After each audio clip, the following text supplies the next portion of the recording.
S ಒಂದ್ ಕಡೆ ಗುಜರಾತ್ ರಾಜ್ಯಸಭೆ ಎಲೆಕ್ಷನ್ ಕೆಲವೇ ಕ್ಷಣಗಳಲ್ಲಿ ಫಲಿತಾಂಶ ಹೊರಬೀಳಲಿದೆ. ಆದರೆ ಇನ್ನೊಂದು ಕಡೆ ಏನೋ ಸೋನಿಯಾ ಗಾಂಧಿ ಕಾಂಗ್ರೆಸ್ ಅವರು ಈಗ ಕಂಪ್ಲೇಂಟ್ ಅನ್ನ ಕೊಟ್ಟಿದ್ದಾರೆ. ಚುನಾವಣೆ ರದ್ದು ಮಾಡಿ ಬಿಜೆಪಿ ಹಲವು ಅಕ್ರಮ ಎಸಗಿದೆ, ಕೂಡಲೇ ಫಲಿತಾಂಶ ತಡೆ ಹಿಡಿಯಿರಿ ಅಂತ ಏನೋ ಪತ್ರವನ್ನ ಬರೆದಿದ್ದಾರೆ.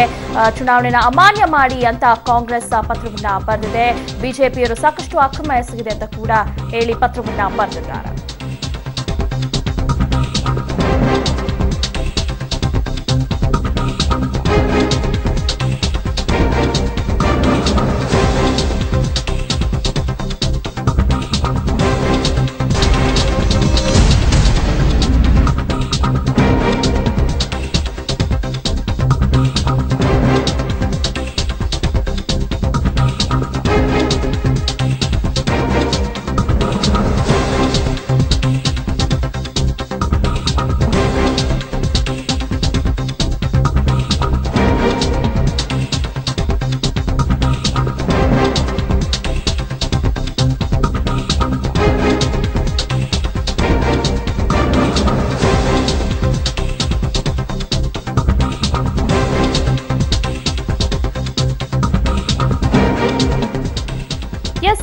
ಒಂದ್ ಕಡೆ ಇನ್ನೇನು ಕೆಲವೇ ಕ್ಷಣಗಳಲ್ಲಿ ಗುಜರಾತ್ನ ರಾಜ್ಯಸಭೆ ಎಲೆಕ್ಷನ್ ಫಲಿತಾಂಶ ಹೊರಬೀಳಲಿದೆ. ಇನ್ನೊಂದು ಕಡೆ ಕಾಂಗ್ರೆಸ್ ಕಂಪ್ಲೇಂಟ್ ಅನ್ನ ಕೊಟ್ಟಿದೆ. ಕೂಡಲೇ ಫಲಿತಾಂಶವನ್ನ ತಡೆ ಹಿಡಿಯರಿ, ಬಿಜೆಪಿ ಸಾಕಷ್ಟು ಅಕ್ರಮ ಎಸಗಿದೆ, ಕೂಡಲೇ ಫಲಿತಾಂಶವನ್ನ ತಡೆ ಹಿಡಿಯ ಅಂತ ಚುನಾವಣೆಗೆ ಕಾಂಗ್ರೆಸ್ ದೂರನ್ನ ನೀಡಿದೆ.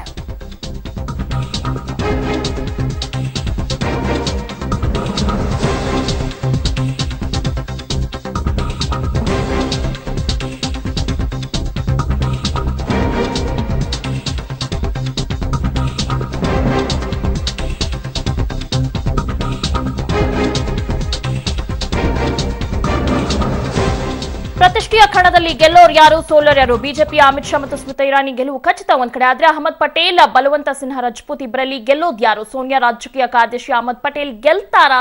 ಅಹಮದ್ ಪಟೇಲ್ ವಿರುದ್ಧ ಬಿಜೆಪಿಯ ತಂತ್ರಗಾರಿಕೆಯ ಫಲ ಕೊಡುತ್ತಾ? ಇನ್ನೊಂದು ಕಡೆ ಏನು ಕಾಂಗ್ರೆಸ್ ಅವರು ಪತ್ರವನ್ನ ಕೂಡ ಬರೆದಿದ್ದಾರೆ. ಚುನಾವಣೆಯನ್ನ ರದ್ದು ಮಾಡಿ ಬಿಜೆಪಿ ಹಲವು ಅಕ್ರಮವನ್ನ ಎಸಗಿದೆ, ಕೂಡಲೇ ಫಲಿತಾಂಶವನ್ನ ತಡೆ ಹಿಡಿಯಿರಿ ಅಂತ ಚುನಾವಣೆ ಆಯೋಗಕ್ಕೆ ಕಾಂಗ್ರೆಸ್ ದೂರನ್ನ ನೀಡಿದೆ.